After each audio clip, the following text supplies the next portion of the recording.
Tarde y es un agrado en Globovisión tener a Sebastián Michel, embajador extraordinario y plenipotenciario de Bolivia en Venezuela, porque el próximo domingo 6 de agosto tenemos un cumpleaños más de esa república independiente y soberana. 198 años, embajador. Sí, embajador Pineda, gracias por la invitación. Un saludo a usted y a toda la audiencia de Globovisión. Felices ya 2 años del Bicentenario.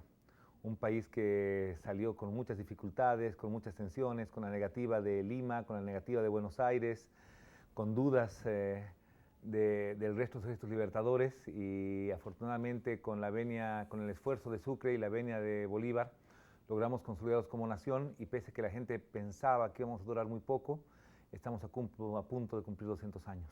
Qué interesante esa situación dilemática entre Argentina y Venezuela en relación con la independencia. Aunque el general San Martín tuvo su enviado especial con Bolivia, ¿no? Sí, sí, sí.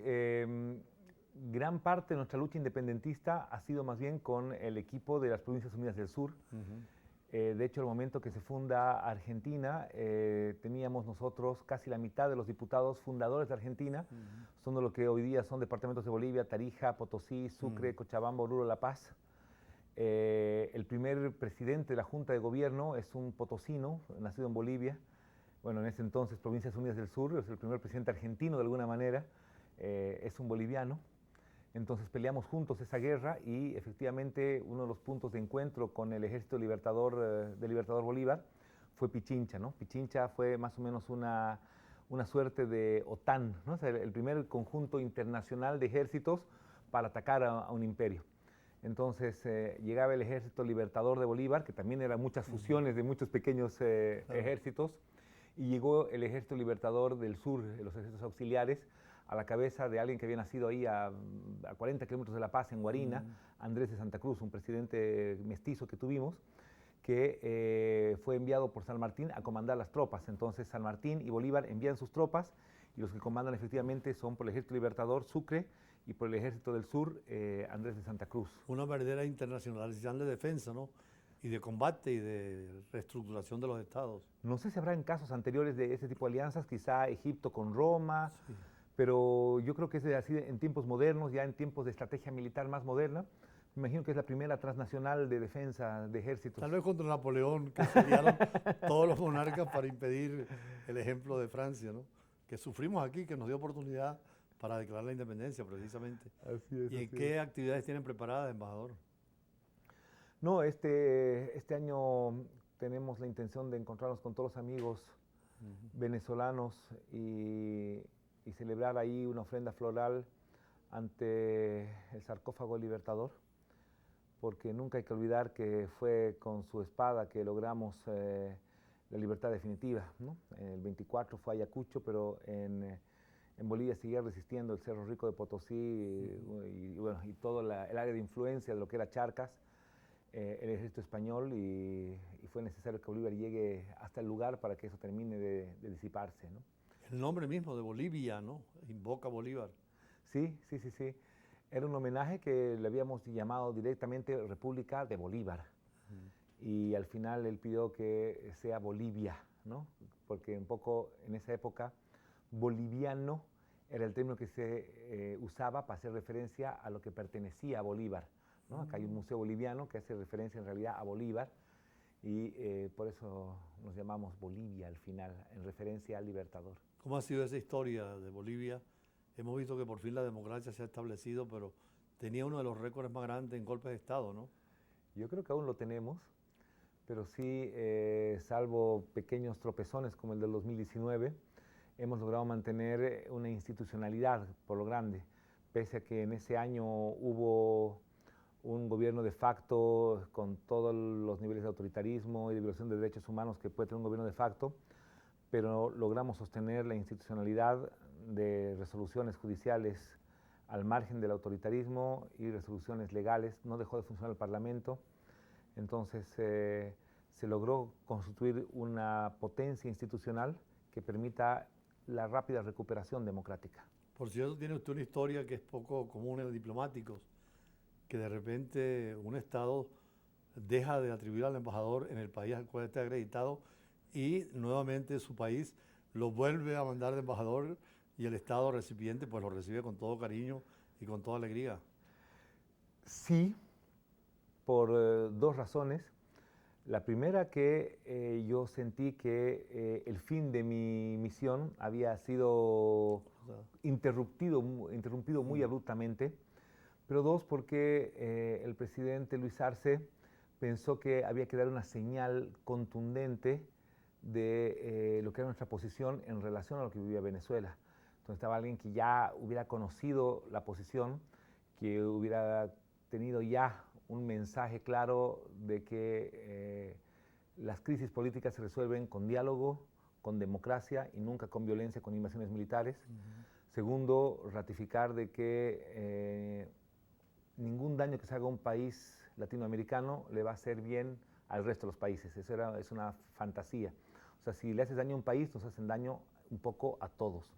Y tercero, nuestra posición clara contra las sanciones. O sea, no creemos que tiene que haber ningún Estado que se sienta tan superior que pueda castigar al resto de la gente, asfixiándolas hasta el punto extremo de necesidades.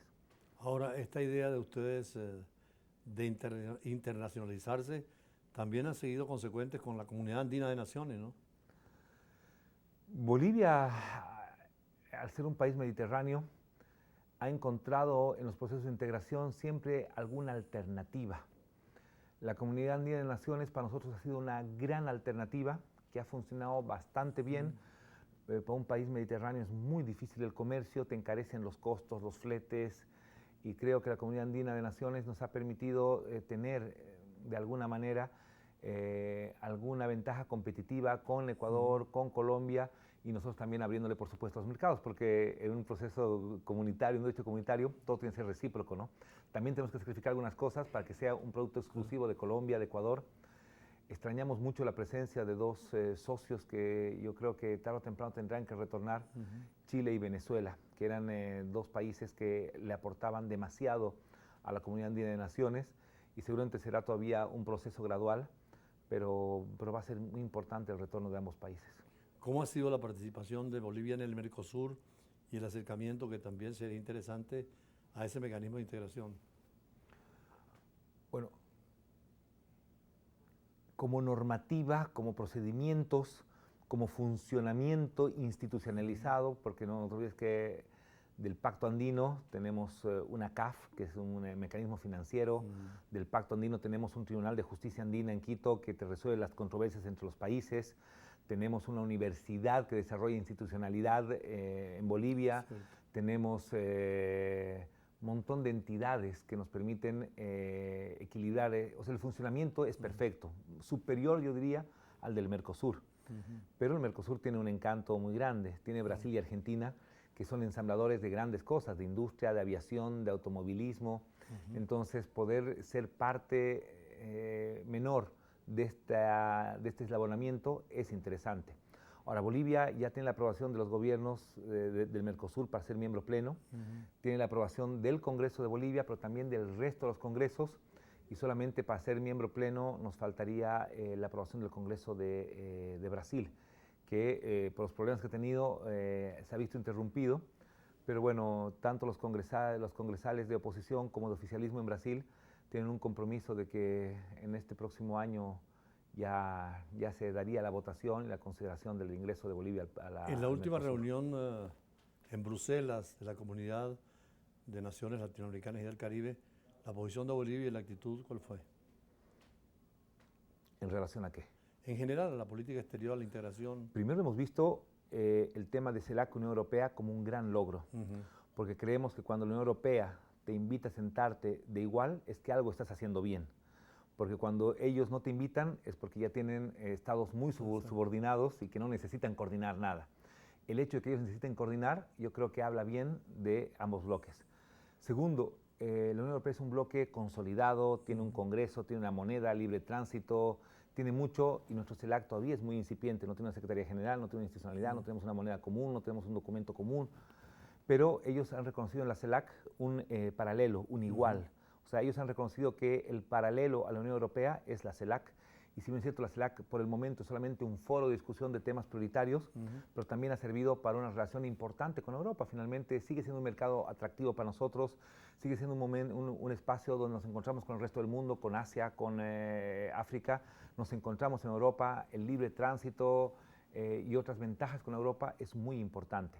Segundo, yo creo que se ha logrado de que nuestra relación con Europa es de intereses comunes entre Europa y Latinoamérica y no que nos están llevando para ser funcionales a un conflicto que ellos puedan tener interno. O sea, les digo, bueno, tus problemas con Pueden otros, tocarlo, resolverlos tú. No Me metas a mí, o sea, no me hagas ir hasta Europa para hacerte barra. ¿No? O sea, vamos hasta Europa, pero para charlar temas que nos interesen a los dos. Sí, a los dos. Oye, muy bien, embajador. Hay tantos temas por hablar, pero bueno, será otra oportunidad. Siempre en Brújula Internacional lo recibimos. En próximas oportunidades vamos a hablar también de otros temas. Usted que es un amante de la historia y sobre todo de toda la parte bolivariana en esos países, ya tendremos oportunidad de encontrarnos. Pero por ahora tenemos que despedirnos.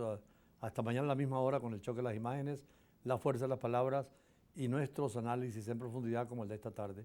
Buenas tardes. Embajador.